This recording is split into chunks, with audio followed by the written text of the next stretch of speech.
Here we have an above ground robotic pool cleaner.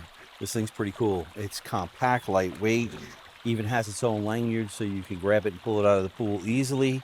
Cute little thing. We're going to see how it runs now. I don't have an above ground pool. I do have a built-in, so we're going to see how this works. And if it can, great. That means that on a flat bottom pool, it's going to clean even better. But this is a 140-minute runtime, does 860 square feet. It has dual motors, just like basic, the rest of the ones in this price range, in this line. And it does have self-parking. There is no app. You don't need an app with it, which is great. One button push, and you drop it in the water and go. And this will work on all surfaces, fiberglass, vinyl, it doesn't matter. It'll work on all bottom surfaces. Now they say that it won't climb slopes, but we're gonna find out. And if it doesn't, that's okay. It's made for flat bottom pools. Vacuum up the bottom of your pool very easily. And we're gonna put this to the test. We're gonna see how this works. Start you off with the easy part. All right, well, there it is heading down the slope. Does that pretty well.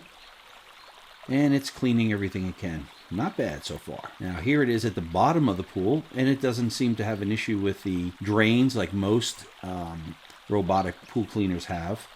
It didn't have an issue whatsoever with the drains. So now it's going to try to work its way back up the slope. But like I said, this is designed for a flat bottom pool.